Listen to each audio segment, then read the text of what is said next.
Hi, Coach. We talked last week about third quarters being a struggle for you guys, and you've had statistically, as far as scoring, your best third quarter of the season against the Lions. Can you talk about what went well coming out of halftime?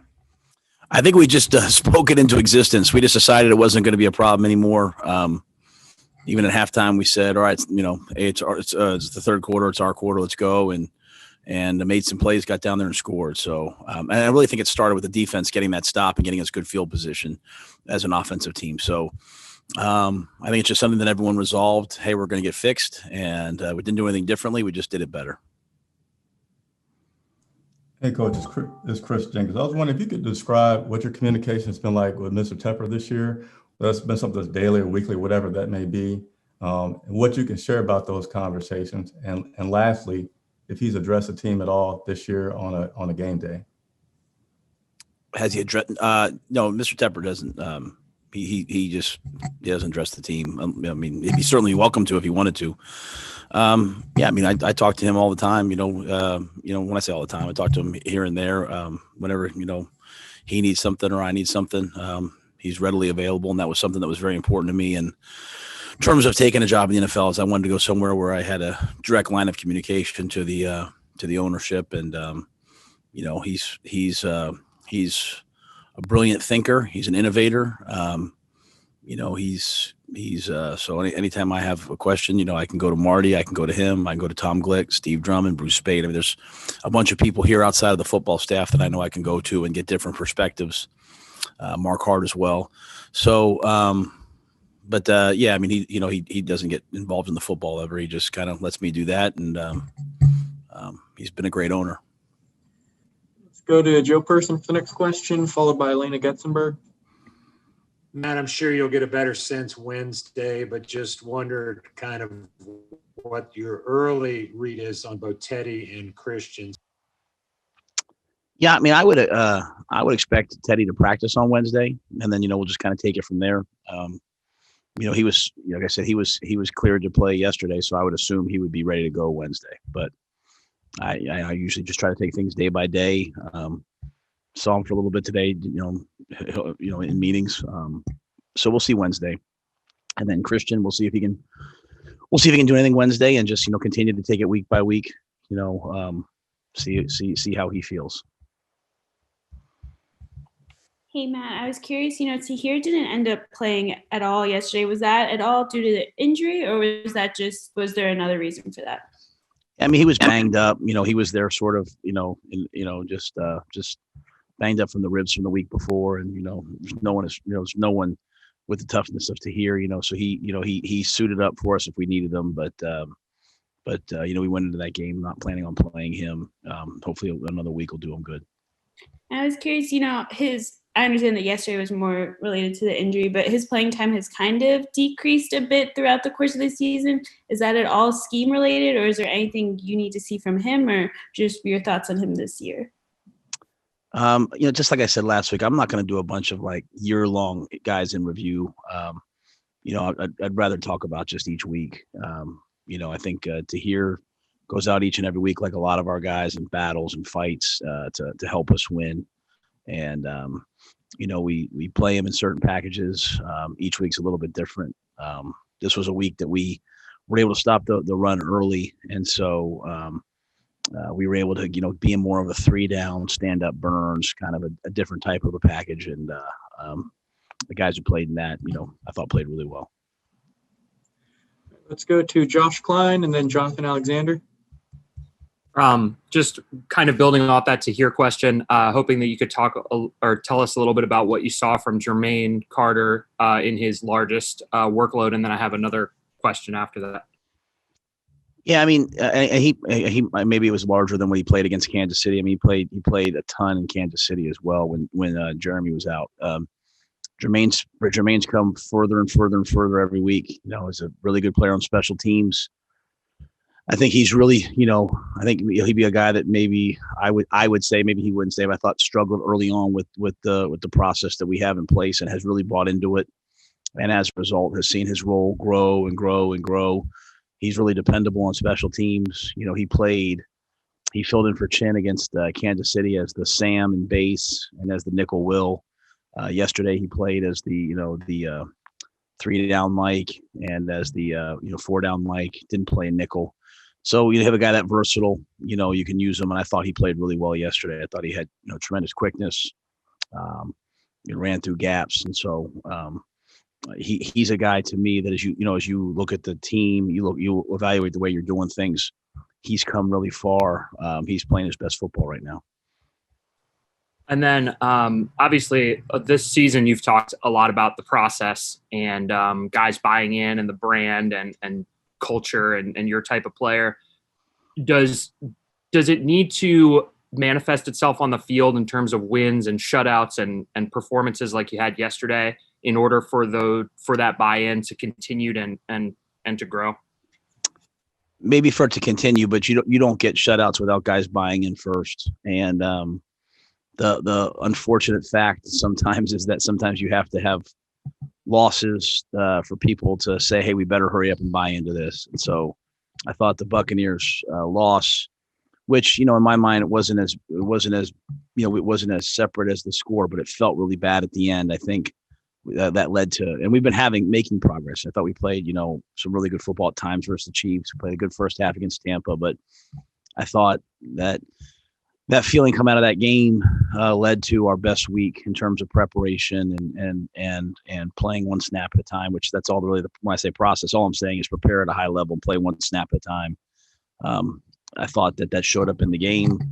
So what you hope is that guys try to build off of it, right? They say, okay, that's working for me. Troy Pride plays the whole game. He says, well, I'm a way better player than I was early in the year. I'll just continue to do these things and I'll get better and better and better. So, we all need results sometimes to believe in something, but to get results, you have to, go out on a limb. And that's why I respect the guys that went out there yesterday and have played all year, because they had to buy in, to at least some of what we were doing before there was results. And, some results at least showed up yesterday. Hey, Matt, hope you're doing well. Another player, I guess I noticed played a lot more, Stanley Thomas Oliver. Was that the plan from the beginning, and how did you feel he played after looking at film? Well, I mean, obviously, early on in the year, we had some more guys. We had Eli at one point. Dante was playing, Rhule, Troy. So he was a little bit, Stanley was just a little bit further down the list. He's been active and inactive at times, kind of been a special teams guy at times. Played against Atlanta because of injuries. Got in there yesterday. I think this week he had a really good week. He knew he was going to play. I think that's one thing that we did well this week was knowing that Dante was going to be down probably. I mean, he would be an emergency guy only, giving him that time for his foot. I think guys like Troy and Stanley and Jamerson, got elevated this week and got in the game. They knew they were going to play. And I think Stanley's, he's coming along. He's going to be a really good player. When we drafted him in the 7th round, we knew that he has the skills to play in this league. Just needed time and experience, and he's getting that right now. I thought he played well in the game. Had a hold on special teams, which was unfortunate. But other than that, I thought I did some good things. Go to David Newton, followed by JB Ricks. Hey, Coach, congratulations on your win yesterday. What's Curtis Samuel bring beyond the catches and the touchdowns and the runs to this team? Just a mentality. I mean, he doesn't say very much. Doesn't complain. I mean, just doesn't make excuses. He's just got a tough mindset, and he does whatever needs to be done. You can coach him. I truly believe that iron sharpens iron, and when you get to the point where coaches and players can speak honestly with each other and push each other, and there is no sensitivity, you can really be good. And Curtis is that guy, man. I mean, you can coach him. If he says something to me, I listen. I mean, I have a lot of respect for him, and he's so versatile. To be able to, I don't want to compartmentalize all the things. To have someone who can run and catch and get open and block, that's really rare these days. or I shouldn't even say rare. To do it at his level might be rare, and it's a lot of credit to him. Hey, Coach, JB Ricks here from Spectrum News One. Thanks for taking out the time. I just want to ask you about yesterday's performance and what it says about your coaching staff to be able to get your team to pitch a shutout and perform the way that they did with a backup quarterback and a backup running back, and do what you guys did against another NFL organization the way that you did yesterday. What does it say about your coaching staff and the level of preparation that you guys put in and week out with your plans? Well, I think the players get, I think the players get the credit, but I think the assistant coaches and coordinators definitely get credit as well. I think they too came off of last week's game and said, okay, we've got to find a way to get it done this week at a higher level. We got to find a way to go 1-0 this week. You walk in and it's like, hey, Teddy might not be up, and Christian's not up, and Russell Okung's not up, and Johnny Miller's not up. That's tough. And defense, hey, we're not going to have Dante. You're not going to have Sam Franklin probably. Might not have Whitehead. I think the guys on both sides of the ball and the special teams coaches, they just said, what's next? They just attacked it and gave the guys a plan that they could run with. I think the players, were focused, and that let the coaches give them even more. I think they put guys in tremendous positions to be successful. I thought that was, you guys get tired of me saying these things, but I thought that was like a process win. That wasn't like, hey, one dynamic player made enough plays for us to go win. That was like complementary football in a lot of different ways. And, I told our defense for them to go out there and after two interceptions thrown in the end zone and for them to get a stop, that was complementary football. That was big time football for an offense, with a second string quarterback to go out there, backup quarterback to go out there and drive 95 yards. That was good football. And so that credit goes to the players. They're the ones executing, but I thought the coaching staff, and again, I mentioned yesterday, Jake Peets as a quarterback coach, getting 3 guys ready, Pat Meyer shuffling up the lineup yet again, Phil and his staff coming up with a tremendous third down game plan pressure package. I thought it was good, but I just think it's just growth. Everyone's going to look at it in a lot of different ways. I mean, it was just our, 11th week together. So, they're growing and learning more and more. Let's go to Darren Gant and then Will Kunkel. Matt, obviously this year's different because everybody's got to come in every day to get tested and all that kind of stuff. But in an ordinary situation, would you give players a victory Monday, day off after a win, or does that run counter to process? Yeah, the process is never the schedule. If I think they need a day, I'll give them a day. We're not really in that maybe position right now. I think our Mondays are very fair to the players too. Like we meet and then just lift. So I've changed the schedule up to try to give them time at different times. So, to me, the process is just a mindset of attacking every day. So if I think, that we need, and I'm not always right, but, as a kind of the schedule maker, if I think we need 5 hours, we go 5 hours, attack it. If we go 2 hours, if we give them off, just attack whatever's there. And so it's just a mindset of maximizing each day. There was no victory Monday day. We came into work and we're just going to try to build off of the things we did well and correct the things we didn't do well heading into, this Minnesota game. Hey, Matt, it's Will from Fox 46. You mentioned the process or buying into your system rather. And we always talk about that, but we never talk about what that is. So what is it for you and your team that the guys, took a couple losses to say, we better buy into this system and we better do it now? What exactly is that? Yeah. And I don't want to I might have said that wrong. I think guys have bought in from the very beginning. I just think each week, you can either, especially when you lose, you can either be like, man, this doesn't work. I'm going to go do my own thing. Or you see guys,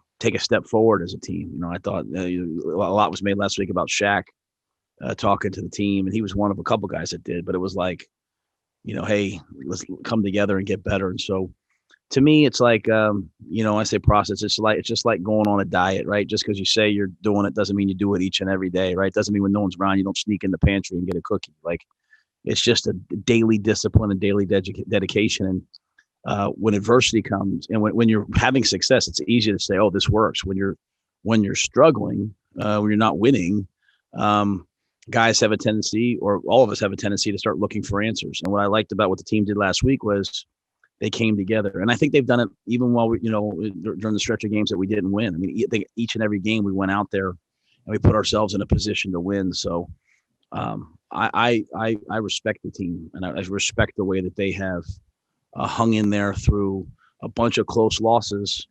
And then, Tampa Bay second half happened, and instead of falling apart, they came together this week, and I think had their best week of preparation. So I think that they've been bought in. And I think, as what I said earlier, I want to make sure I say it again. You don't have success and then buy in. That's not the way it works, or else you'll never have success, right? You have a plan, everyone attacks it, and then you hope that you have some success, and that validates what you're doing, and then you go on to the next stage where you don't just do it, you start to really believe in it and defend it. And I think we have great leaders on our team who are enforcing that and pushing that, and we have just a great group of young guys on the team that kind of do what you ask. It's a very good group to coach. And just real quickly, did you guys do anything to fix that whole can't see the Jumbotron replay thing for this week that we didn't get to see in action?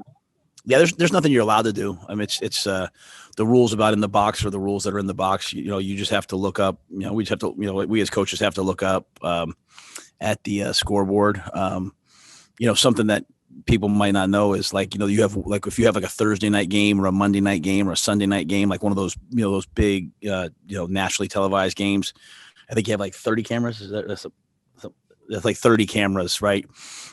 Way more than on a normal game where you might have 9 cameras. So even the one where PJ ran the ball at the goal line, and I thought maybe it was a touchdown, you're looking at it. Well, if that was, Sunday Night Football, you'd have the pylon cam. You have less cameras. So the amount of things that you can actually challenge changes. So that's something I didn't know until I became a head coach here in this league, was the differences between games and how many cameras you have. So, I was able to see the replay on the big screen. And so I guess you just have to kind of go with your gut, but no changes to what we can do in the box. And then, I just have to, me and guys that are on the field have to kind of do the best we can with what we see. So are you not allowed to get somebody in the press box with a monitor stream just specifically for that? I just want to make sure before some of us keep popping off about that. Yeah. So it's the NFL. The NFL rule is, and I don't have it right in front of me, but it's like you can have the live TV, like the feed from the TV truck. You don't get you don't have the TV. You don't have the scoreboard. It's not synced up with the scoreboard, if that makes sense. You're not getting what the scoreboard has. Those are the NFL rules. You're just getting the live feed. All right, cool. Thank you. Yeah. All right, guys. We only have time for a couple more now, so let's go to Joe Person and finish with Mike Solarte. Matt, PJ told us that he did not find out he was starting until right before the game, essentially, or pregame. When did you have a sense that he was going to be the choice? And with how well he played, is he now your clear number 2? I haven't thought about whether he's the clear number 2. I mean, I thought Will was, I think if Will would have played in the game, Will would have played really well. I mean, Will was really good last week as well. I went right up until the end with Teddy, like I said yesterday. I mean, he wanted to play. I almost, I went back and forth on it. I went over and talked to Marty, talked to Joe, talked to Jake. Went over and talked to Frizz, then went back over and talked to Teddy, and then just said, "Hey, Teddy, I'm going to put you down." So that was probably, just in my, I guess this is my 8th year of being a head coach. That was probably the hardest, individual decision I probably had to make in terms of game day, So then after that, I just said, "Hey, tell PJ he's going to start." But when did you have it in your mind that it would be PJ if Teddy couldn't go? Just talking to Joe and Jake, probably I guess the day before, still was hoping that Teddy would play though. Hey, Coach, Mike Solarte with Spectrum News 1.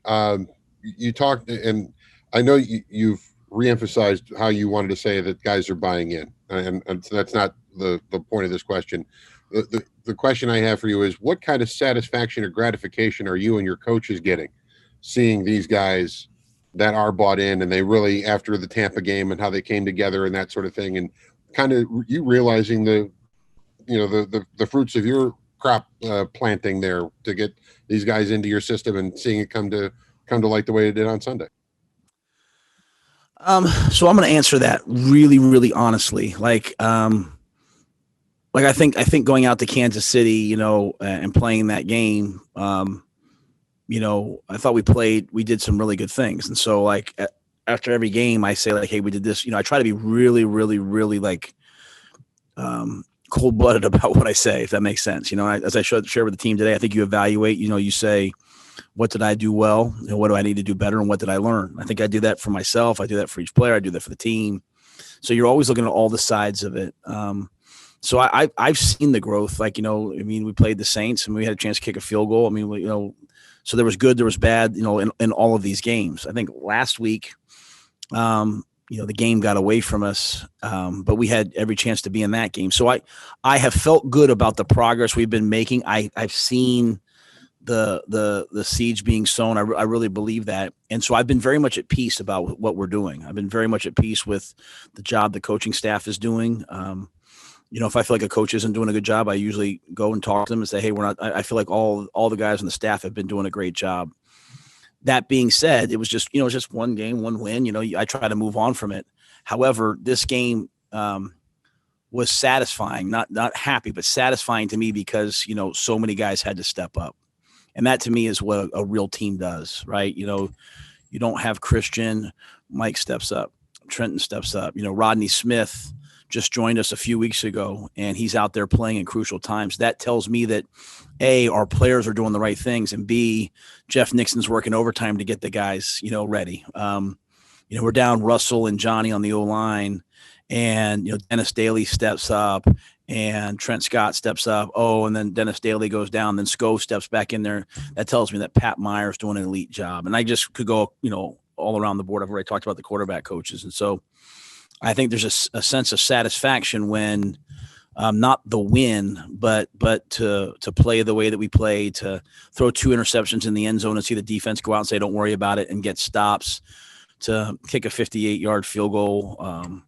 I don't know if that makes sense, but it was just, that football that we played yesterday was the type of football that I want to play. And I talk about being like a serious football place. That's what it was. It was a team playing together. It was guys stepping up for each other. It was guys, coaching staff, giving them a good game plan, but guys going out and bringing it to life. So from that standpoint, that was a sense of satisfaction that I felt, but I want to make sure I keep saying this. I have felt the progress coming, and I felt at peace about it, just not okay with the result, right? Like I felt like, okay, we're getting better. Just keep doing what you're doing.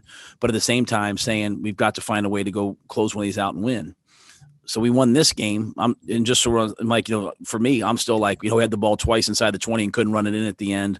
We've got to run the ball. So I find all the bad things we did yesterday, and I want to correct those too. So, but in terms of our mindset yesterday, in terms of where everything was, it was satisfying. Now we've got to try to go build off of it and do it all again versus a really tough Vikings team.